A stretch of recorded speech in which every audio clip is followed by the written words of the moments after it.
Iya, jadi F1 kedatangan seorang rookie lagi, dan kali ini rookie-nya berasal dari negara benua Amerika Selatan, yaitu Brazil. Tentu kita, kalau ngomongin pembalap asal Brazil, beberapa nama terkenal pasti langsung ada di otak kita, seperti Felipe Massa, Rubens Barrichello, Emerson Fittipaldi, Nelson Piquet, dan tentunya Ayrton Senna yang paling terkenal.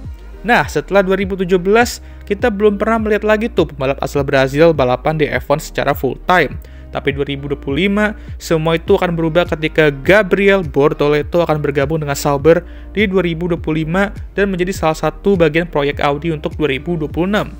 Nah, sebelumnya mungkin kalian pada belum tahu nih, siapa sih Gabriel Bortoleto ini?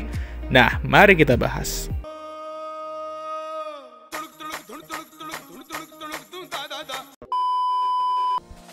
Gabriel Bortoleto seperti yang gue bilang di awal merupakan pembalap asal Brazil kelahiran 2004. Dan ya, dia setahun lebih muda dari gue. Dan diem bagi kalian yang masih nggak percaya gue 2003 sampai sekarang. We don't care. Let me tell you, we don't care. Nah, dari karting sebenarnya dia sudah menunjukkan talenta besar dan menjuarai beberapa ajang karting. Lalu dia memasuki musim pertamanya di single seater pada tahun 2020 bersama Prema dengan Gabriele Mini, Dino Beganovic, dan anak Juan Pablo Montoya yaitu Sebastian Montoya. Dan ini merupakan all rookie lineup PTW. Jadi menarik untuk kita lihat performa mereka tuh kayak gimana.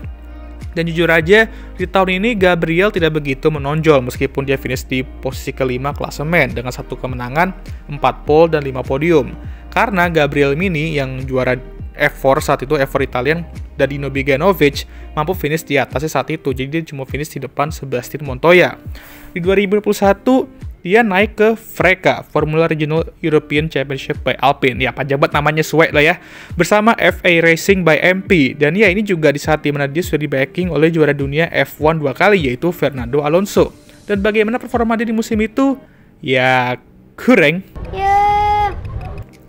Walaupun harus diakui, dia bukan di tim yang benar-benar kencang saat itu. Tapi setidaknya dia finish di depan semua rekan timnya dan meraih 1 podium. Dia finish di posisi ke-15 saat itu. Lalu di 2022, dia masuki musim keduanya di FRECA, tapi kali ini dengan R-Ace GP. Tentunya di sini dia tampil jauh lebih bagus dibandingkan musim rookie-nya, di mana dia meraih 2 kemenangan, 2 pole, dan 5 podium yang membuatnya finish di posisi ke-6 di klasemen, hanya dikalahkan oleh Adrian David di head-to-head teammate-nya.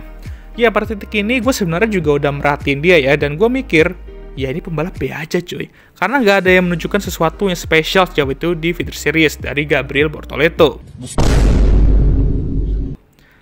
Iya, tapi dia langsung mengebungkam gua setelah itu. Kita ke 2023. Dia naik ke F3 bersama Trident. Dan ini merupakan tim bagus juga ya kalau di F3. Jadi dia bisalah tampil bagus dan mungkin meraih beberapa kemenangan. Tapi nggak ada sebenarnya yang ngejagoin dia untuk meraih gelar F3 itu di 2023. Ya, mungkin orang Brasil pada jagoin, tapi gue nggak yakin. Tapi gue yakin nggak ada yang benar-benar ngejagoin dia untuk bisa menjadi juara F3 musim itu. Tapi 2 ronde pertama, dia langsung memenangkan 2 feature race yang benar-benar gokil banget.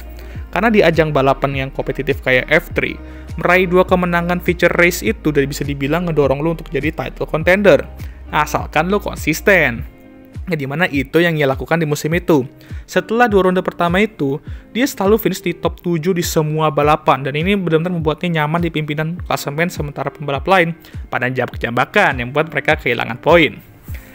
Nah, di Spa, rada kacau weekend dia untuk pertama kalinya di musim itu, dimana dia qualified agak belakang, lalu DNF di sprint, dan finish di posisi ke-11 di feature race.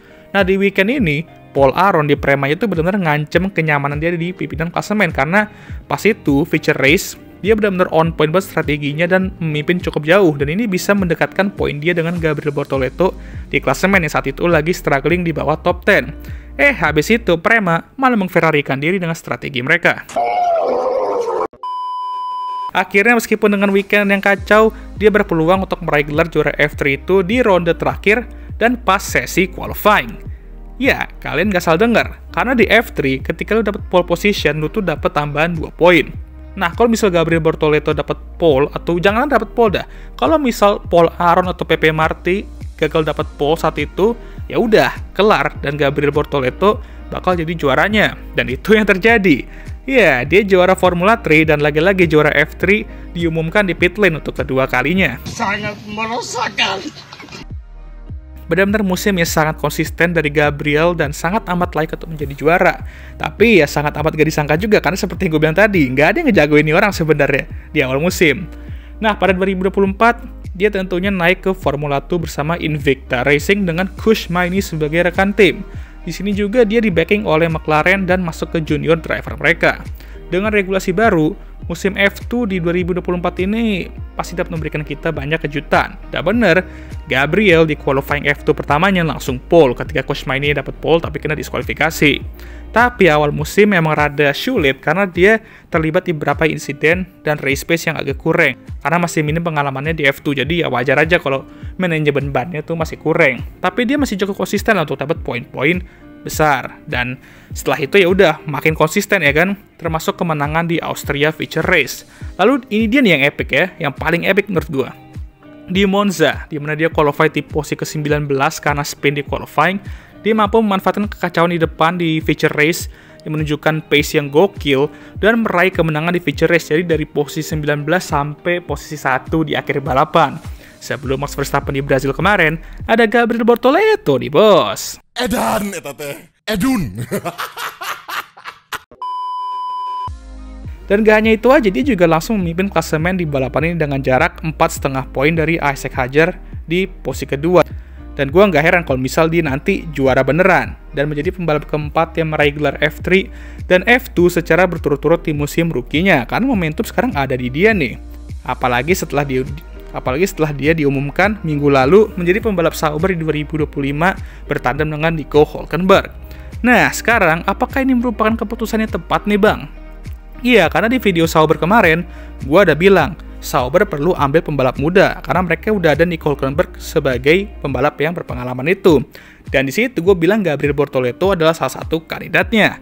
Jadi gue sebenarnya agak bingung tuh ketika ada rumor mengenai Sauber mau pertahanan Valtteri Bottas, karena ya nggak ada masalah sih sebenarnya, karena Valtteri Bottas pun juga sebenarnya menunjukkan kalau dia tuh masih layak di F1. Tapi betternya kan ambil pembalap muda biar ada yang bisa diandalkan dalam jangka panjang nanti.